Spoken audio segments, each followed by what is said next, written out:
choppy and a little bumpy down here by this city, which I think everybody can probably figure out where we're at. There it is, St. Louis Arch, downtown. Sorry for it being so bouncy, but it's pretty wavy here today. I guess I'm a little underwhelmed when we got here. I was expecting a lot more than this, but I think the city looks a lot run down and in dire need of some attention.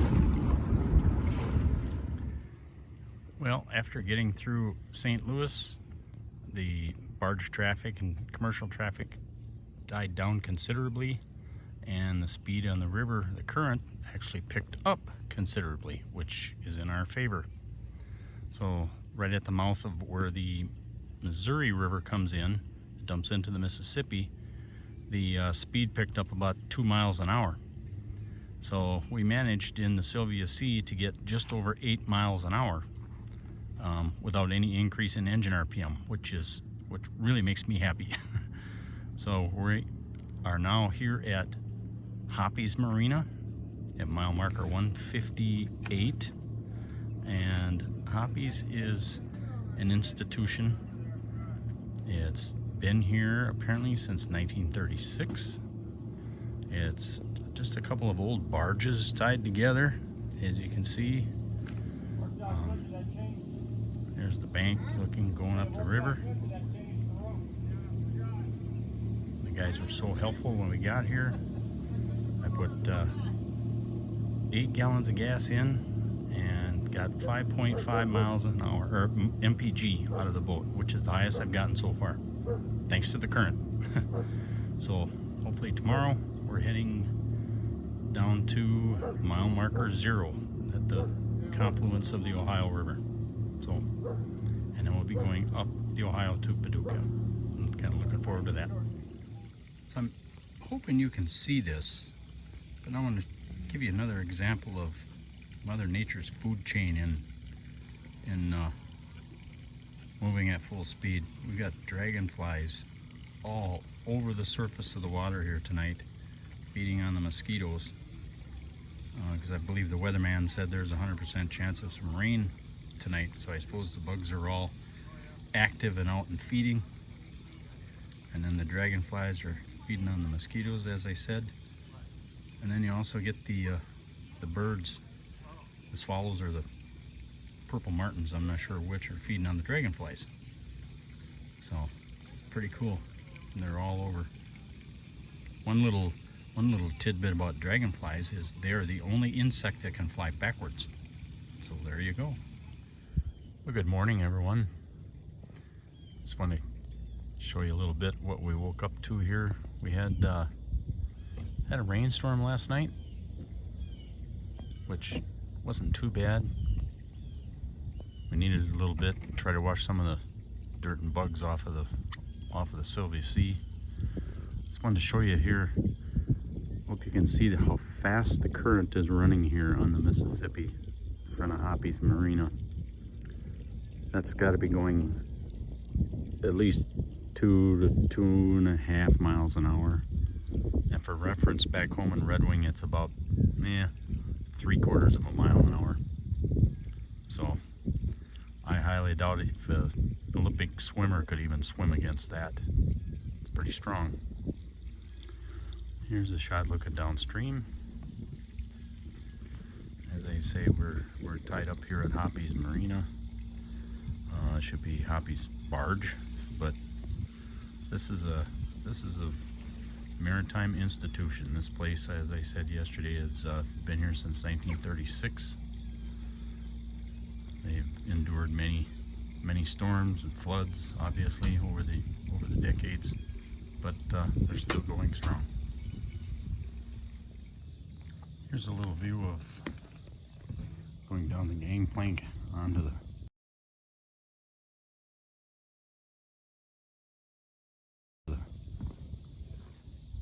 dock here at Hoppy's, or onto the barges.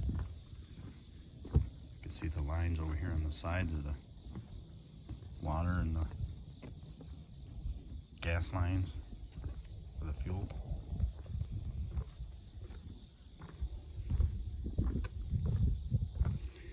This isn't too bad. This gangplank is pretty solid.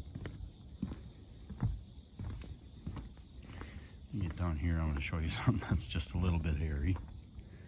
Get down onto the Sylvia Sea. Oh, here we go.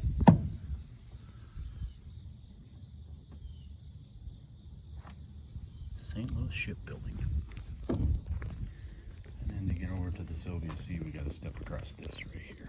There's your leap of faith right here. 8 feet down to the water, you got to go over the top of this and down here.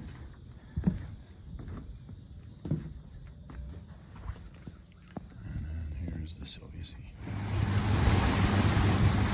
So here we are. We left Hoppy's Marina at about 10:30 this morning. We're currently at mile marker 150 on the Mississippi River. When you get down to this section of the river, there really isn't much down here.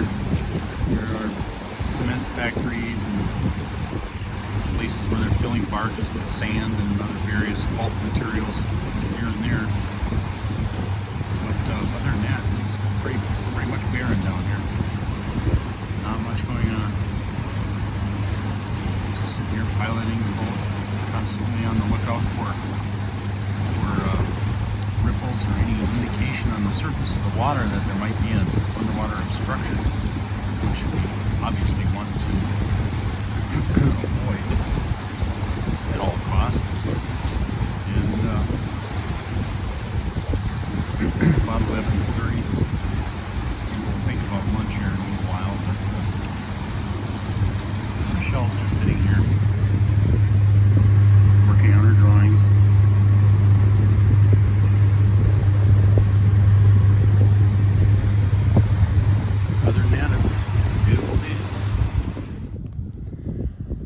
This is a real unique situation that we're in.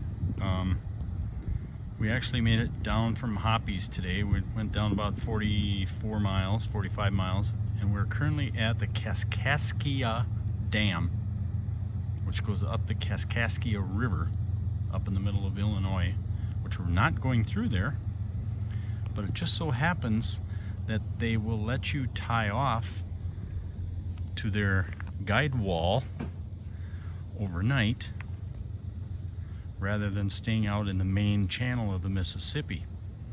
So here we are tied up for the evening against the guide wall, a big giant concrete bollard there. Now on the other side of the wall over there is the channel where it goes into the lock up there. Now we can stay here overnight. They don't charge you anything or anything like that, but you have to stay on the outside of this railing. You go to the inside of that railing, you'll probably be arrested.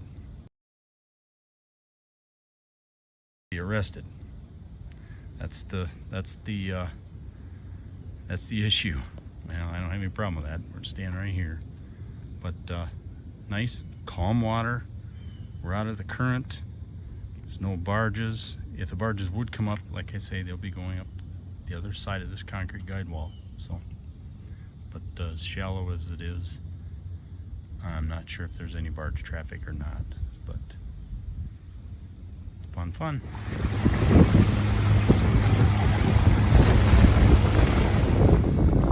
Well, here's an interesting feature. We're at mile marker 81 on the Mississippi. And this, I believe, is a natural gas pipeline that goes overhead to the other side of the river here.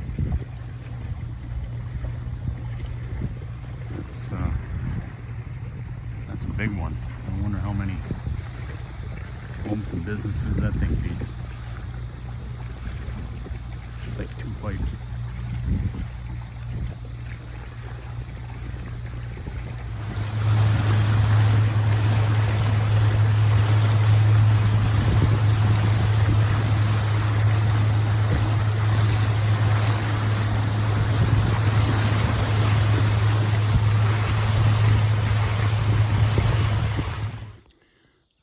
After leaving the Kaskaskia Dam this morning, we motored on south and traveled almost 60 miles today.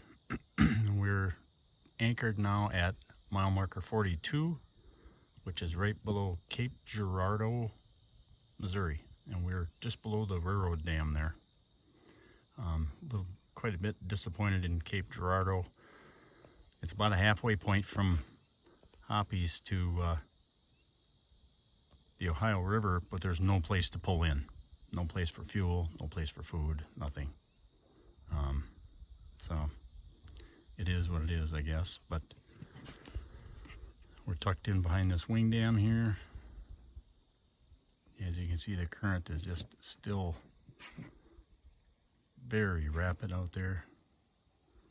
And then right off the tip of that other wing dam below us there, that's a semi-looking rapids in there. But we're anchored down for the night. We got all 3 anchors out, 2 off the front, 1 off the back, so we should be good. Tomorrow we're heading the last 42 miles of the Mississippi down to mile marker 0. Hallelujah. So here's something that caught my eye when we pulled into our anchorage here at mile marker 42. For you wildlife fans and buffs out there, there's a little sandy trail that comes down out of the tall brush and the trees over there. And there's another semi one right there. For those of you that have been on the river, you probably recognize this as a trail for a beaver. As they come in and out of the tall brush there, they come down and carouse in the water at night and do their thing. Another sign you can barely see right in the center of the screen there. There's a long little sapling with all the bark chewed off, and that's one of the beaver's main foods is bark off of certain types of trees. There's another one there. They're scattered up the shoreline, so I'm sure we'll probably hear Mr. Beaver slapping his tail in the water again tonight, waking us up. So our plans changed a little bit here. Here we are at mile marker 9.5 in the Mississippi, and mile marker 0, where the Ohio meets the Mississippi, is 19.5 miles that way. And we are stuck right here out in the middle of nowhere. We had a slight detour, an unforeseen issue with the boat. Not with the boat. The boat is fine. It's the engine. Having a problem with the fuel delivery system on it. It just keeps, like, it acts like it runs out of gas. For you mechanics out there, if I prime the fuel holes with the pressure bulb on it, pump it back up, then it'll run for about 3-4 minutes, and then it acts like it runs out of gas. So I called for a tow. They're not going to be here till tomorrow morning. They're going to tow us all the way over to Kentucky, which is 25 miles from here. They're going to put us on a trailer and transport us all the way over to Green Turtle Bay, which is past Paducah, which is actually on Lake Barkley, right above the Barkley Dam. And then we're going to get it repaired there. Probably stay a day or 2 at their marina there. They have a really nice place. And we'll pick up where we left off and then continue our journey. But just when you think you have things figured out, life throws you a little curveball. You just got to figure it out and work around the problem.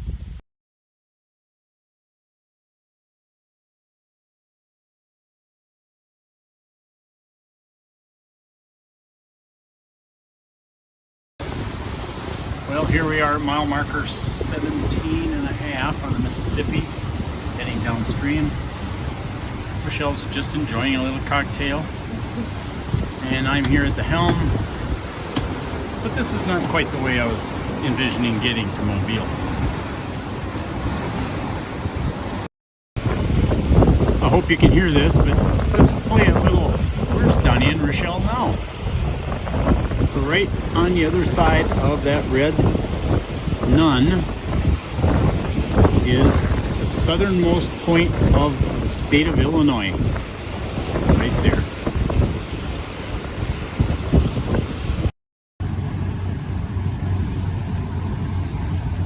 Here's where the boat, here's where the engine died. Here's where we're at. And there's where we have to get to yet, way up there. Well, after a very stressful day yesterday, getting rescued off of the sandbar on the Mississippi River at mile marker 19.5, in the middle of that S bend on the river right above Cairo, Illinois, and a 6.5 hour tow from a towboat.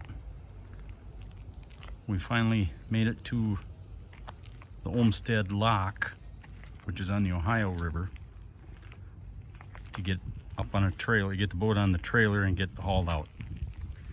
Now, I think this might have been a blessing in disguise after talking with Rochelle. The Ohio River is a monster. I was not anticipating the current, the amount of towboat and barge traffic is insane. And if we were to have gone up the Ohio there in the Sylvia Sea, I think we would have been in probably some serious trouble with the current. I would have been was beyond my capabilities and the boat capabilities. But we, as I say, we finally made it, and once we got the boat on a trailer that the guys from the Green Turtle Marina here had arranged for us, along with Boat US.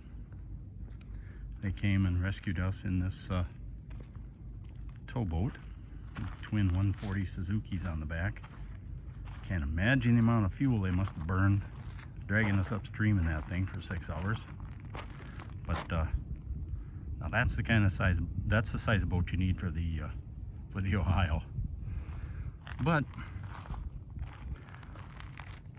here's the Sylvia Sea, resting on her skegs on a flatbed car trailer, because it's kind of a unique hull. And right now it's Saturday afternoon, and we're gonna be stuck here till Monday until we can get a mechanic to take a look at the engine. I'm 99% sure that it's just a simple fuel pump or high pressure regulator problem, or something in the engine there in the fuel system. But the marina here was nice enough to just let us park it here. We plugged it in, so we got the batteries charged back up. We got the hot water in it. We stayed last night on the boat. But tonight we are going into the little bit of a town here called Grand Rivers. We got a room for tonight and tomorrow night. And the marina also threw in a car for us, a minivan here just to use, no charge. So it's an absolute fantastic marina here. I would highly recommend it to anybody. The Green Turtle Marina in Grand Rivers. They have about everything you can imagine here, all the amenities you'd ever need.